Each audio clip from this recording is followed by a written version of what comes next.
Students, जैसे कि पिछले टॉपिक में हमने जाना था कि कोरोजन क्या होता है। अब हम देखेंगे कि असल में कोरोजन का मैकेनिज्म क्या होता है।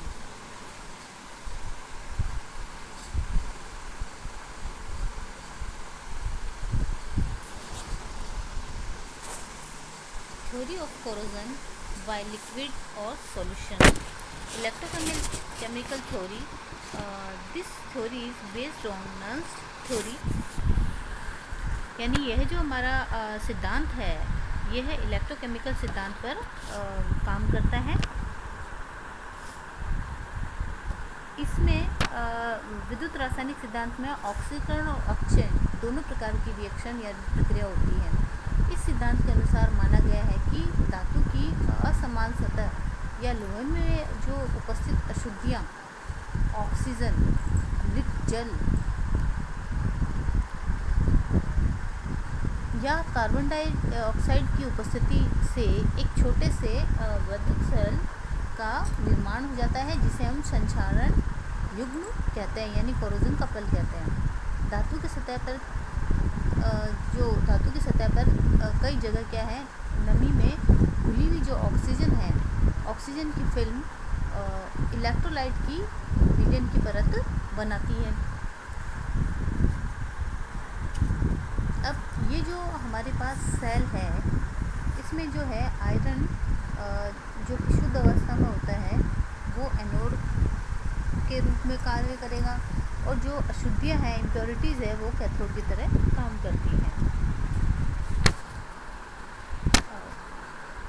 जैसे कि हमने बताया कि electrochemical theory, this theory is based on Nernst theory according to which all metal have a tendency to pass into solution.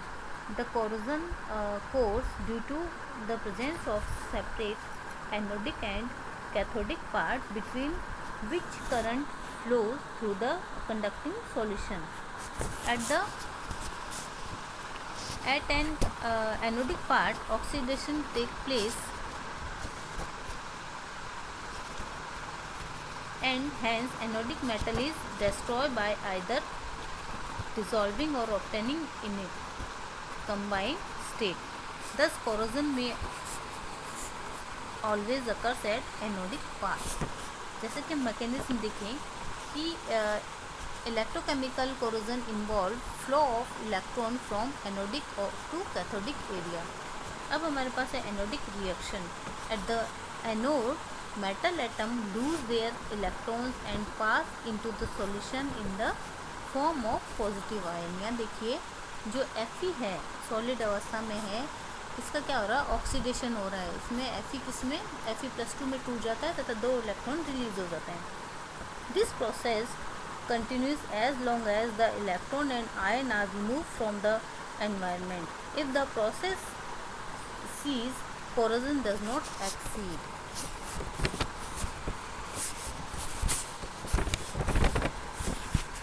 Cathodic reaction. अब हम कैथोडिक जो रिएक्शन है उसके बारे में देखते हैं कि जो हमारे पास सेल होता है, ये जो सेल एक इलेक्ट्रोकेमिकल जो सेल बना है, इसमें कैथोड पर इलेक्ट्रॉन हाइड्रोजन द्वारा ग्रहण किए जाते हैं और उनका रिडक्शन हो जाता है। यह जो H+ आयन वाटर में उपस्थित अम्लीय पदार्थ से लेता है।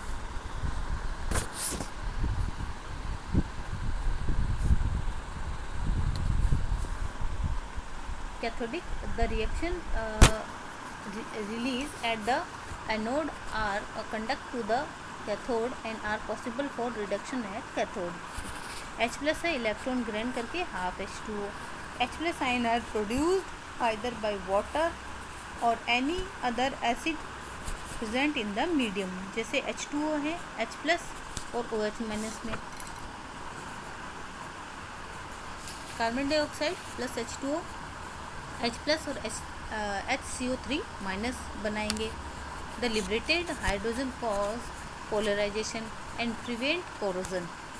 बट एटमॉस्फेरिक जो ऑक्सीजन है वो क्या करती है, take away this hydrogen and act at depolariser. देखिए यहाँ देखिए जो हाइड्रोजन है वो तो कोरोजन को रोकती है, लेकिन जो ऑक्सीजन है वो डीपोलराइजर का काम करेगी और जो कोरोजन है उसको बढ़ाती है।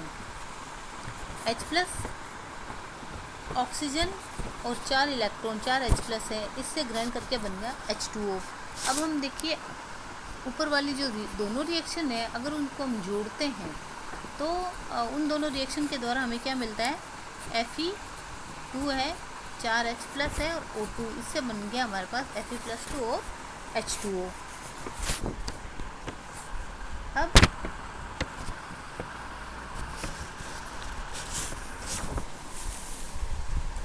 यानी इस प्रोसेस में जो हाइड्रोजन निकल रही है कैथोड पे इकट्ठा हो रही है वो तो किसका का काम कर रही थी, ध्रुवण का काम कर रही है और संचालन को रोकती है, लेकिन वायुमंडलीय ऑक्सीजन हमारे पास विध्रुवण का कार्य करती है, अभी भी जैसे कि हमने रिएक्शन में देखा। अब जो वायुमंडल में Fe+2 ion are further oxidise by atmosphere oxygen and form rust, यानी जंग का निर्माण करते हैं। ये देखिए इक्वेशन 4 Fe+2 ऑक्सीजन और 4 H2O नमी की उपस्थिति में, यानी हमारे पास Fe+2 है, ऑक्सीजन है वातावरण की और ये नमी, इससे बन गया Fe2O3 यानी फेरिक ऑक्साइड और 3 H+ रिलीज हो जाएंगे। और ये फेरिक ऑक्साइड है, ये वाटर मॉलिक्यूल के साथ जुड़कर Fe2O3 XH2O यानी जंग का फॉर्मेशन करेंगे, इसे हम कहते हैं रस्टिंग ऑफ आयरन। यहाँ पे क्या बन गया हमारे पास, लोहे पर जंग लगती। Fe+2 आयन में react with OH- ion present in the solution and form FeOH का हाइड्रोक्साइड, Fe+2 और 2HOH- यानी इस तरह से बन गया फेरस हाइड्रोक्साइड। जो फेरस हाइड्रोक्साइड है में react with OH- ion present in the solution and form, जैसे कि ये एग्जांपल है Fe+2 react with the atmospheric carbon dioxide and oxygen to form carbonate. जैसे OH से किया तो फेरस का हाइड्रोक्साइड है, और जो फेरस का हाइड्रोक्साइड है जल और ऑक्सीजन से क्रिया करके 4 फेरिक का हाइड्रोक्साइड है। और इसी प्रकार कार्बन डाइऑक्साइड से रिएक्शन करने के बाद में FeOH का ट्वाइस और HCO3 बना है हमारे पास में, और Fe फेरिक का हाइड्रोक्साइड कार्बन डाइऑक्साइड के साथ रिएक्ट करके FeOH का ट्वाइस और HCO3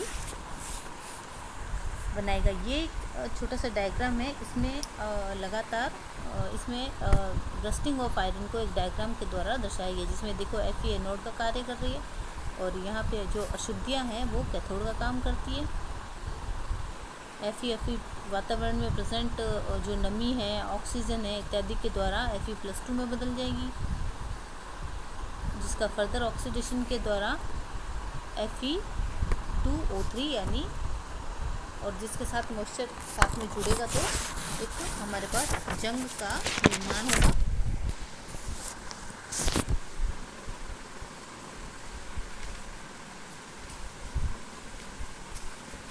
Thus corrosion is an electrochemical phenomena in which anode and cathode are on the surface and electrolyte जैसे कि वाटर है, acid and solution on the surface of metal allows the ionic flow.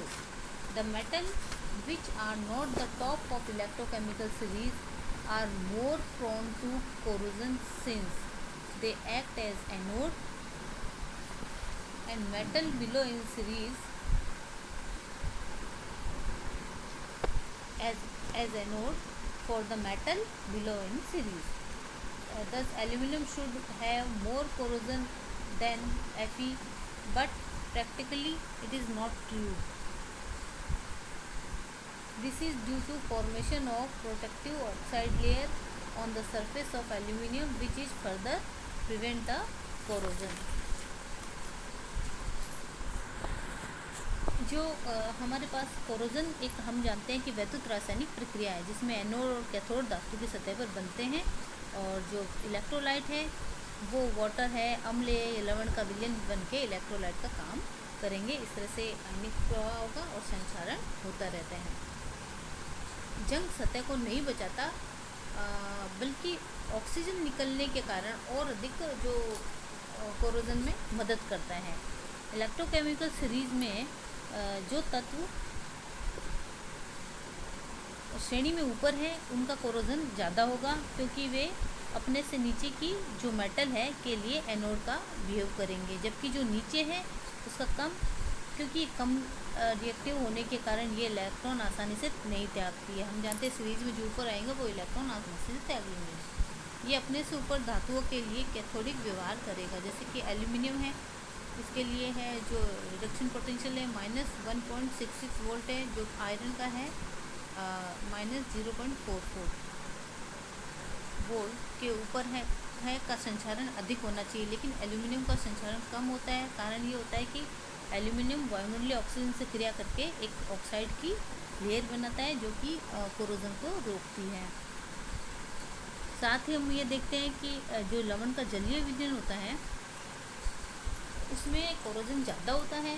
उसका कारण लवण के जलीय विलयन में जो इलेक्ट्रिकल कंडक्टिविटी ज़्यादा होती है। इसी प्रकार जो क्लोराइड आयन जंग लगने के लिए एक उसमें कैटालिस्ट का काम करेगा, जो कि इसको जंग लगने की प्रक्रिया को बढ़ा देगा।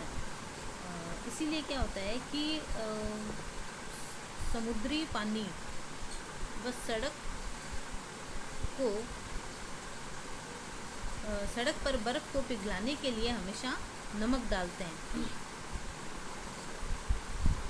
जहाँ धातु पर जंग का लगना एक ज्वलन समस्या होती है, क्योंकि समुद्र के किनारे खड़े खड़े जहाज और जो समुद्र का पानी टच करते हैं उसमें सॉल्ट भी होता है, तो जल्दी से उनका क्या है कोरोजन होता रहता है। तो इस प्रकार कोरोजन धातुओं को क्षति पहुंचाते हैं। Thank you.